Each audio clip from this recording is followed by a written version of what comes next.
네, 오늘 제목은 왜 부활을 믿으십니까? 왜 부활을 믿으십니까? 라는 제목으로 말씀을 같이 생각해 보도록 하겠습니다. 여러분은 세상에서 부활을 믿는 사람이 얼마나 된다고 생각하십니까? 사람이 죽었다가 다시 살아나는 게 말이 되나? 잘 믿을 수 없다라고 생각하는 사람이 되게 많을 것 같죠. 그런 건 예수쟁이들이나 믿는 거야 라고 생각해서 별로 많을 것 같지 않은데, 그런데 놀랍게도 2024년 라이프웨치 리서치라는 데서 그 설문조사를 했어요. 그런데 그 결과 미국 성인의 65%가 예수님의 육체적 부활에 대한 성경의 기록이 정확하다라는 데 동의를 했다고 합니다. 대단하죠? 물론 이게 어떤 사람에게는 진짜 믿음이 있어서 그렇게 말한 거기도 하겠지만, 어떤 사람들은 그걸 믿어서 그렇게 동의하지는 않았을 겁니다. 그럼에도 이렇게 많은 사람들이 그거에 동의했다라는 거예요. 그런데 우리가 알고 있는 이 성경의 내용을 보면 예수님의 부활에 대해 역사적으로 증거하는 내용들이 많이 기록되어 있는 걸 우리가 보게 됩니다. 예수님을 찾아온 여인들을 예수님께서 만나시죠. 또 예수님께서 부활하신 후에 제자들을 만나시죠. 심지어 갈릴리 호수에서는 제자들을 위해 요리를 하십니다. 그리고 아침을 그들에게 먹이십니다. 그리고 500명의 사람들에게 동시에 나타나기도 하셨고, 이렇게 수많은 사람들이 부활하신 예수님을 만났습니다. 그리고 오늘 우리가 읽은 본문에서도 우리는 부활하신 몸으로 제자들을 찾아오신 예수님을 보게 됩니다. 오늘 본문 36절입니다. 이 말을 할 때에 예수께서 친히 그들 가운데 서서 이르시되 너희에게 평강이 있을지어다 하시니, 사실 오늘 본문을 이해하려면 이 내용 앞에 있었던 한 사건을 우리가 알고 있어야 됩니다. 어떤 거냐면 엠마오로 가던 두 제자의 사건입니다. 예수님께서 십자가에 죽으셨다라는 사실만 알고 있던 두 제자가 엠마오로 향해 가고 있었습니다. 실망과 절망과 낙심 가운데 엠마오로 향해 가는 거예요. 내가 그렇게 따랐던 예수님이 죽었으니 이제 소망이 없다. 그래서 다시 돌아가는 거예요. 그런데 그때 예수님께서 그들 중에 나타나셔서 그들에게 말씀을 풀어서 알게 하셨고, 나중에 예수님께서 그들에게 축사하시고 떡을 떼어주시자 그들의 눈이 밝아져서 누구를 알게 되어 부활하신 예수님을 보게 되었다라는 사건입니다. 두 제자는 이 일 후에 다시 걸음을 돌려서 어디로 돌아가요?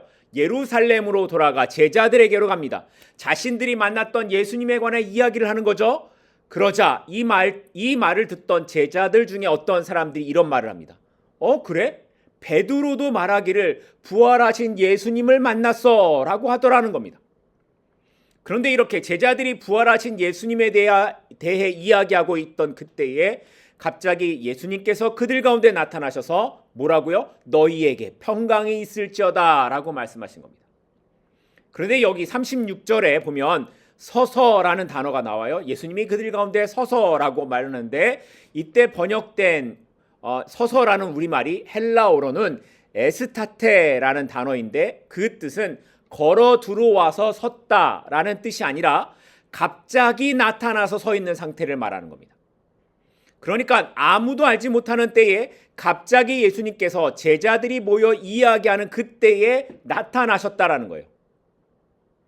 제자들이 놀라지 않았겠습니까?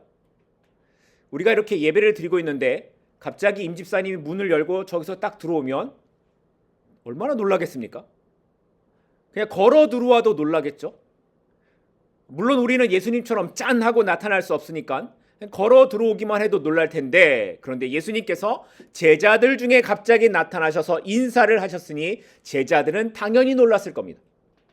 그래서 제자들이 예수님을 보고 어떤 생각을 했을까요? 오늘 본문 37절입니다. 그들이 놀라고 무서워하여 그 보는 것을 뭐로 생각하는지라? 영으로 생각하는지라. 영으로 생각했다. 이건 성경이어서 이렇게 표현한 거지, 우리말로 표현하면 귀신이다 막 이랬다라는 거예요. 문이 닫혀 있는데 죽었다고 생각했던 예수님이 갑자기 나타나셔서 평강이 있을지어다 라고 하시니까 이건 실제가 아니라 영이라고 생각했다라는 겁니다. 그리고 그들의 반응은 어땠다고요? 놀라고 무서워하는 거였습니다. 그런데 만약에 여러분이 그 제자들 중에 있었다면 여러분은 이런 상황에 어떤 반응을 하셨을 것 같으십니까?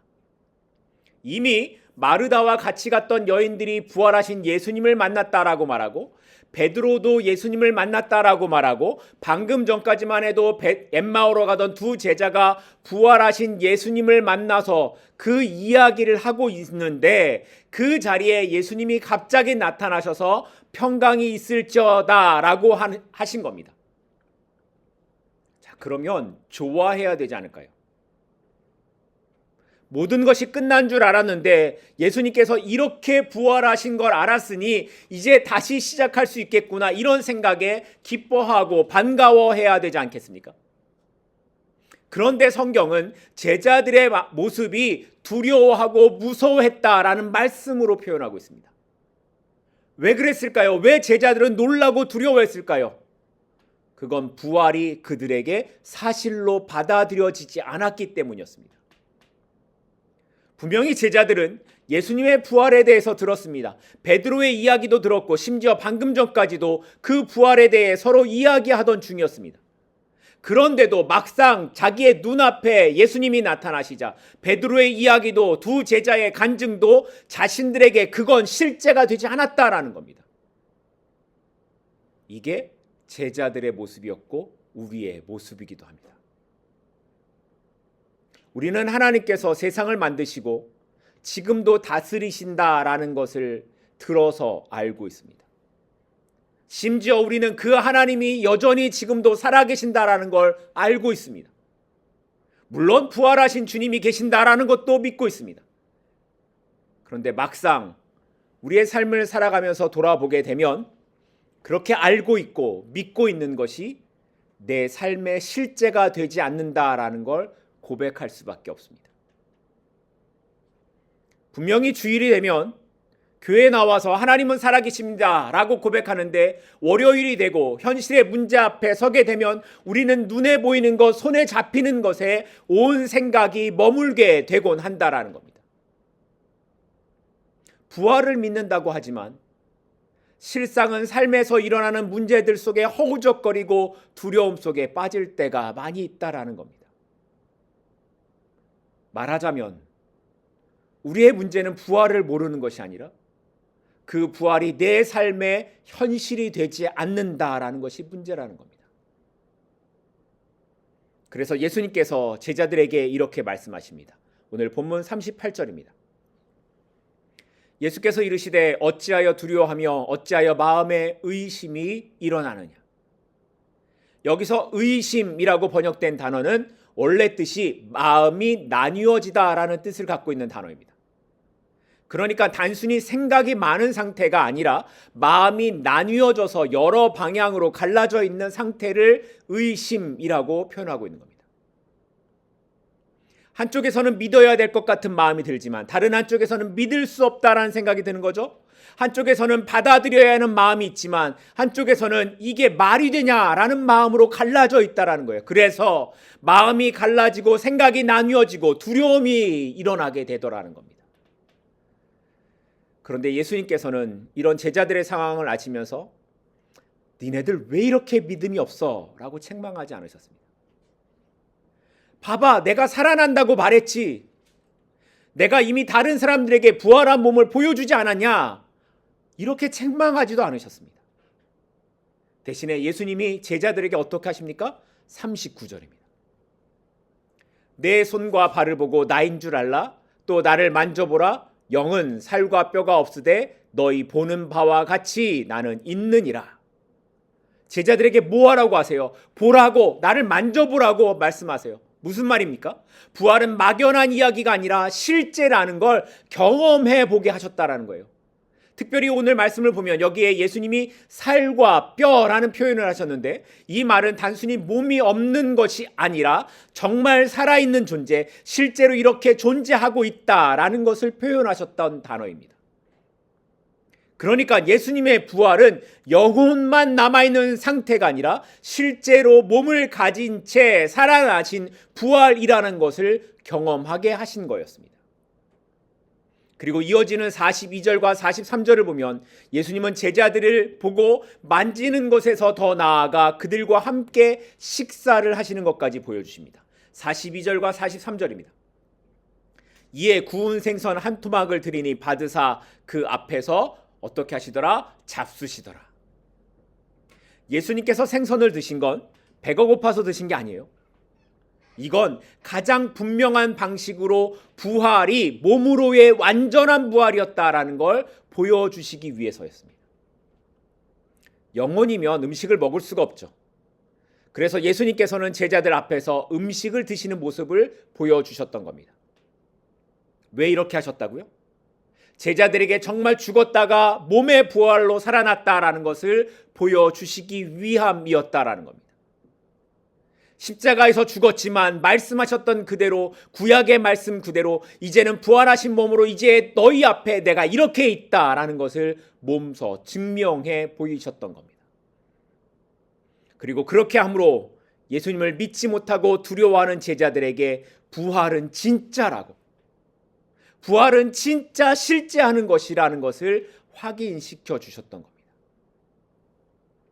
그런데 우리가 이렇게 오늘 본문을 보다 보면 제자들을 찾아오시고 그들의 믿음을 주시는 그 일을 누가 하고 계십니까? 예수님께서 하고 계십니다. 제자들이 믿어야지 하고 믿음을 만들어낸 게 아닌 겁니다. 제자들은 여전히 두려움에 있고 믿지 못하고 의심하고 있는데 예수님께서 찾아오시고 보여주시고 만지시고 먹는 것까지 보여주시면서 그들의 흔들리는 마음을 붙잡고 계신다는 겁니다. 그리고 이 모습은 오늘 우리의 삶에서도 동일하게 나타나는 주님의 은혜의 방법입니다. 예수님은 우리가 믿을 준비가 되면 내가 가겠다라고 말씀하지 않으십니다. 제자들의 상태 그대로 들어오셨던 것처럼 우리의 상태 그대로, 우리가 두려움 가운데 있든지 의심 가운데 있든지 그 상태를 뚫고 들어오셔서 그 모든 것을 넘어서 우리를 만나 주신다는 것입니다. 부활은 이야기가 아니라 실제입니다.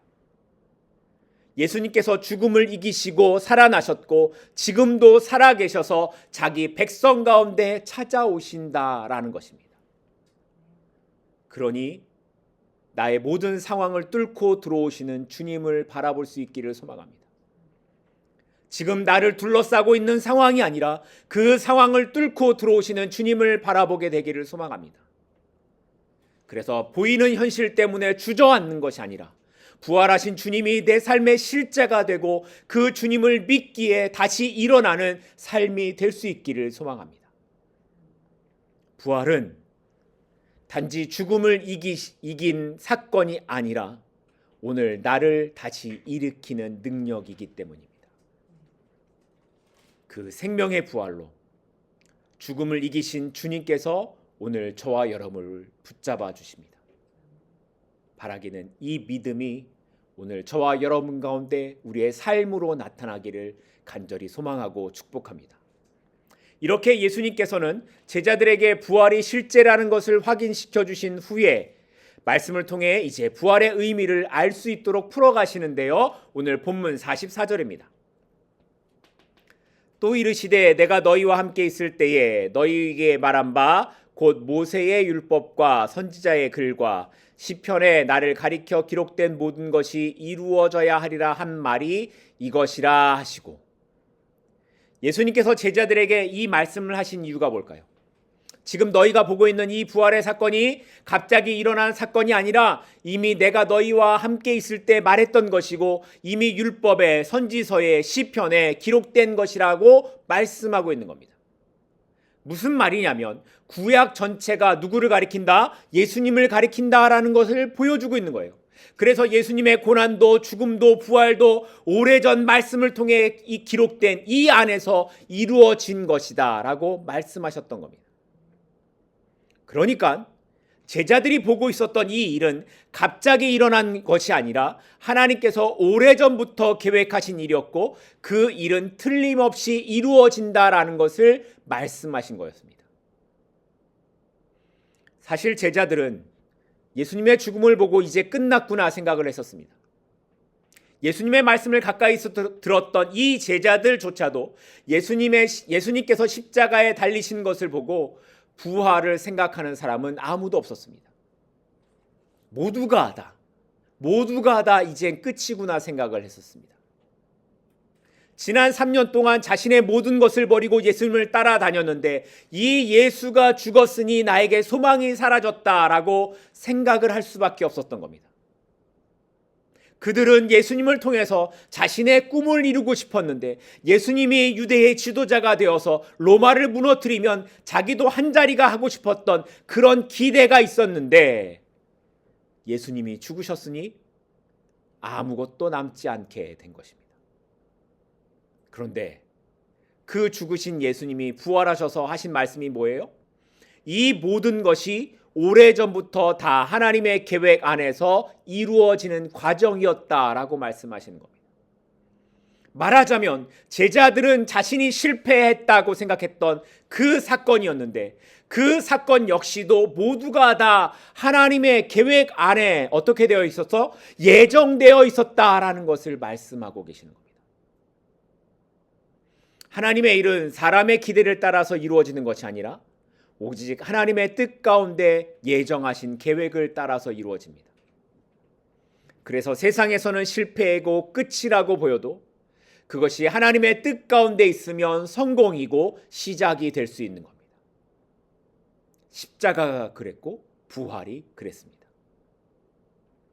그렇다면 제자들은 왜 이 사실을 알지 못했을까요? 제자들이 말씀을 못 들어서 그랬습니까? 그들이 율법을 몰라서 그랬습니까? 아닙니다. 예수님께서 말씀하셨고 그들도 율법을 알고 있는 유대인들이었습니다. 단지 그들은 말씀을 들었지만 알고 있었지만 그것을 깨닫지 못했기 때문이었습니다. 그래서 아는 것과 깨닫는 것은 다른 것입니다. 그런데 우리의 모습도 그렇지 않습니까? 말씀을 읽고 설교를 듣습니다. 심지어 어떤 분들은 일주일 내내 교회에 와서 살다시피 생활하는 분들도 있습니다. 정말 열심히 특별한 분들도 많이 있습니다. 그런데 정말 말씀을 제대로 알고 신앙생활을 하고 있는가 하는 부분에는 의문이 생기는 분들이 있는 게 오늘 교회의 현실입니다. 무엇에 대한 열심을 갖고 살아가는지, 무엇에 대한 믿음을 갖고 있는지 의문이 들 때가 있다라는 겁니다. 그런데 제자들도 그랬던 겁니다. 그래서 예수님께서 그들에게 어떻게 하셨습니까? 45절을 보면 그들의 마음을 열어 성경을 깨닫게 하셨다고 기록합니다. 이전에는 들어도 알지 못했고 읽어도 그 뜻을 깨닫지 못했었는데 예수님께서 닫혀있던 것을 열어주시자 보이지 않던 것이 보이게 되었다라는 겁니다. 성경은 그런 것 같습니다. 성경은 읽는다고 아는 것이 아니라 성령께서 알게 하시고 깨닫게 하셔야 알 수 있다라는 거예요.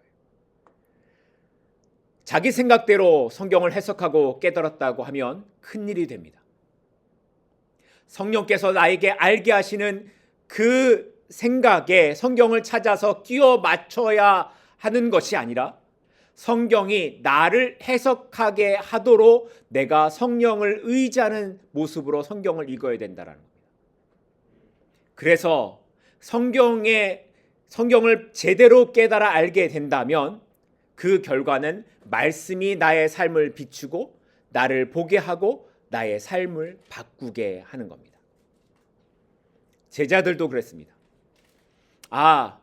예수님의 죽으심은 실패가 아니었구나. 부활은 갑자기 벌어진 일이 아니었구나 하는 것을 제자들도 예수님께서 깨닫게 하시자 그때야 알게 되었다라는 겁니다. 그들이 부활의 주님을 눈으로 목격하기는 했지만 진짜 그들의 이해는 예수님께서 그들의 마음을 열어주시는 그때에 시작되었다라는 겁니다. 우리도 마찬가지입니다. 우리도 성경을 읽고요. 설교를 듣고요. 부활주의를 매년 맞이합니다. 하지만 말씀이 나에게 생명으로 나타나지 않고 여전히 반복되는 실패와 죄의 모습 아래서 살아가고 있다면 우리는 말씀을 아는 것 같지만 여전히 막혀 있는 영적인 상태일 수 있습니다. 우리가 말씀을 안다고 하지만 여전히 같은 죄의 길을 가고 있다면, 여전히 내가 주인된 삶을 살아가고 있다면 그것은 말씀이 없는 것이 아니라 그 말씀이 내 안에서 살아있지 않다라는 신호가 되는 겁니다. 이처럼 우리의 신앙과 믿음은 그냥 감동을 받고 끝나는 것이 아니라 말씀으로 이해되고 말씀의 근거가 되는 삶을 살아야 그것이 신앙이 되고 믿음이 되는 겁니다. 바라기는 말씀이 머리에서 머무는 것이 아니라 나의 삶을 바꾸는 은혜가 되기를 소망합니다.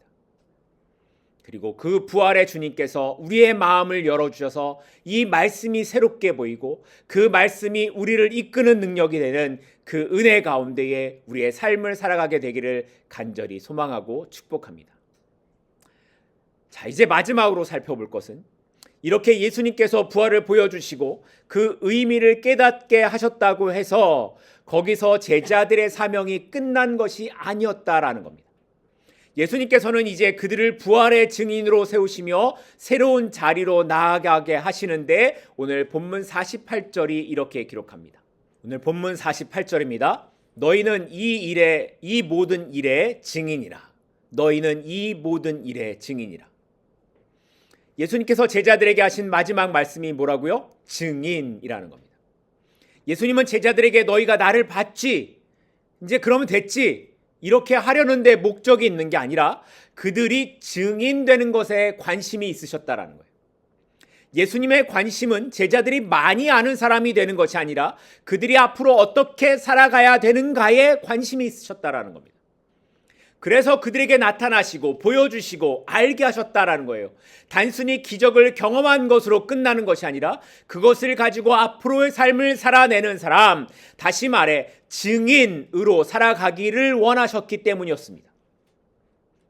그래서 신앙으로 산다라는 건 많이 아는 것이 아니라 많이 경험하는 것이 아니라 삶으로 살아내는 것을 말하고 있는 겁니다. 예수님을 만난 제자들이 그랬습니다. 그들은 이 말씀처럼 그 후에 증인의 삶을 살아갑니다.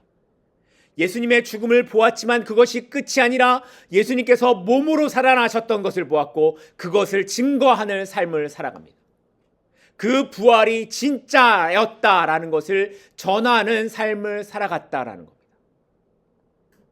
그런데 여기 우리말 성경에 증인이라고 번역된 이 단어가 헬라어로 마르티스라는 단어인데 이 뜻이 뭐냐면 단순히 자기가 본 것을 말하는 그 정도의 사람을 말하는 것이 아니라 이것은 자신이 보고 들은 것을 위해 살아가는 사람, 더 나아가 그것을 위해 자기 생명까지 내어놓는 사람을 의미합니다. 그래서 나중에 이 마르티스라는 단어가 어떤 뜻까지 사용되냐면 순교자라는 뜻까지 사용됩니다. 그러니까 예수님께서 말씀하신 증인은 입으로만 말하는 사람이 아니라 삶으로 그 부활을 드러내는 사람이라는 뜻입니다. 제자들이 조금 전까지만 해도 어떤 모습으로 살았습니까? 누구에게 들킬까봐 문을 닫고 숨어있는 삶을 살았습니다. 언제 잡힐지 몰라 두려워하던 사람들이었습니다. 그런데 예수님께서는 그런 사람들을 향해 증인이라고 말씀하시는 겁니다. 이게 무슨 말일까요? 증인의 삶을 사는 건 우리가 준비가 되고 담대하게 되어서 그 삶을 살아가는 것이 아니라는 겁니다. 두려움 속에 있는 순간에도 연약한 상태에서도 주님을 만나는 모든 성도는 증인으로만 살아야 된다는 걸 말씀하고 있는 겁니다. 그리고 실제로 이 제자들은 그 후에 자기의 목숨을 바치면서까지 복음을 전하는 것에 증인된 삶을 살아갔습니다.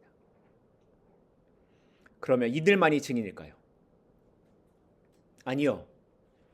오늘 예수 그리스도의 죽으심과 부활을 아는 우리 모두 역시 이 증인으로 부르심을 받은 사람들입니다. 비록 우리가 주님을 눈으로 경험하지 못했지만 우리는 성경을 통해 그것을 믿고 아는 사람이 되었습니다.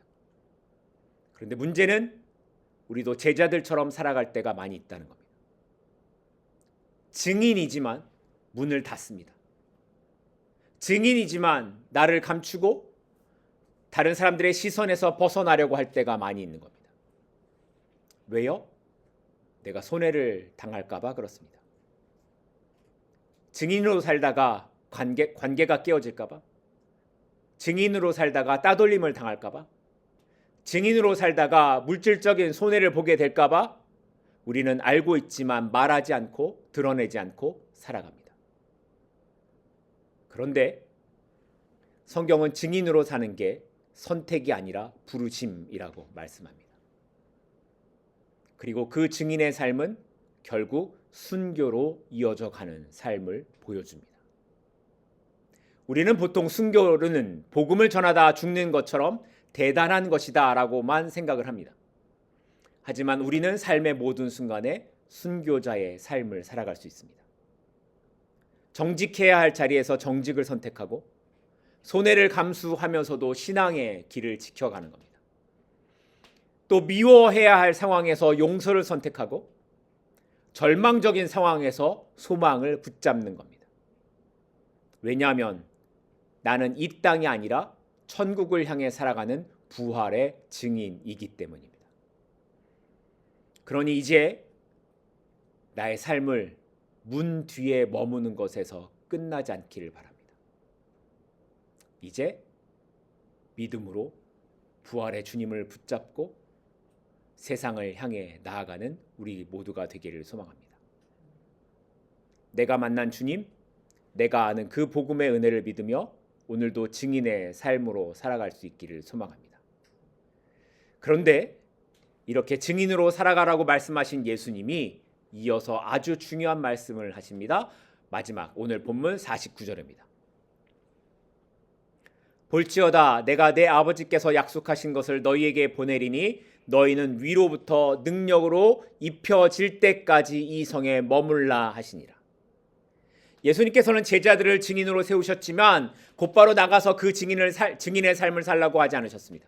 오히려 예수님은 여기 머물면서 위로부터 능력이 입혀질 때까지 기다리라고 하십니다. 여기서 입혀진다라는 건 마치 옷을 입는 것처럼 덮여지는 상태를 말합니다. 무슨 말이냐면 증인으로 부르심을 받았고 그 삶을 살아가게 될 것이지만 그건 내 열심으로 살아가는 것이 아니라 하나님의 능력으로 덮여지는 삶으로 살아가는 것이라는 겁니다. 물론 이 말의 정확한 뜻은 오순절에 성령의 임재가 있을 것을 가리키는 말씀이었습니다. 제자들이 앞으로 살아가야 될 삶의 모습은, 증인의 삶은 나의 의지와 결단으로 감당하는 삶이 아니라는 걸 말씀하는 겁니다. 그 삶을 살아가는 것은 오직 성령으로, 능력으로 덮여질 때에만 가능하다라는 걸 말씀하고 있는 겁니다. 그래서 당장 나가서 뭘 해야 하는 것이 아니라 그 날을 먼저 기다리라고 말씀하셨던 겁니다. 능력은 내가 만들어내는 것이 아니라 하나님께서 입혀주시는 겁니다. 그래서 증인의 삶은 내가 잘해서 살아가는 삶이 아니라, 잘해서 내가 나를 나타내는 삶이 아니라 하나님께서 나를 통해 일하시도록 하나님께 나를 내어드리는 삶, 나를 맡기는 삶을 의미하는 겁니다. 그러니까 결국 부활의 증인으로 산다는 것은 내 의지로 버티면서 뭔가를 하려고 하는 것이 아니라 하나님께서 주시는 능력으로 살아가는 것을 말하는 겁니다. 우리는 스스로를 증인으로 만들 수 없습니다. 내가 하겠다고 하면 우리는 얼마든지 쉽게 넘어집니다. 힘이 빠질 때도 너무 많고요. 실패할 수도 있습니다. 아니, 실패할 수밖에 없을 거예요. 내가 하겠다고 하면 그렇습니다. 사명은 내가 끌어올리는 것이 아니라 그래서 하나님이 주셔야만 하는 겁니다. 성령으로 위에서부터 덮여지는 은혜가 나에게 먼저 있어야만 하는 겁니다. 그래서 어떻게 해야 된다고요? 먼저 주님 앞에 머물러야 하는 겁니다. 내가 먼저 움직이는 것이 아니라 하나님의 손이 나를 붙드심을 경험해야 하는 겁니다. 그렇게 하나님으로 나를 채우고 그렇게 하나님께 나를 붙잡힌 바 된 삶을 살아가는 것이 먼저 되는 인생이 될 때 우리가 비로소 증인의 삶을 살아가게 된다는 겁니다. 말씀을 뵙겠습니다. 제자들은 원래 담대한 사람들이 아니었습니다. 그들은 두려워서 숨어있던 사람들이었습니다. 그런데 그런 그들이 세상을 향해 나아가 부활의 증인 순교자의 삶을 살아가게 됩니다. 어떻게 해요? 위로부터 능력이 입혀졌기 때문이었습니다. 성령께서 그들을 붙드셨기 때문이었습니다. 마찬가지로 오늘 우리의 삶, 오늘 하루를 하나님께서 주시는 능력으로 살아갈 때 우리의 말과 삶을 통해 예수 그리스도의 부활이 나타나게 될 것입니다. 내 힘이 아니라 오직 그리스도의 능력으로 담대하며 흔들리지 않는 믿음으로 살아가게 될 것입니다. 그러니 어떤 상황에서라도, 우리의 어떤 상황에서라도 죽음을 이기시고 부활하신 그 주님만 의지하고 그분께만 소망을 두고 살아가기를 축복합니다. 그래서 오늘 하루 우리의 매일의 삶을 부활의 증인으로 살아가는 우리 모두가 될 수 있기를 간절히 소망하고 축복합니다. 기도하겠습니다.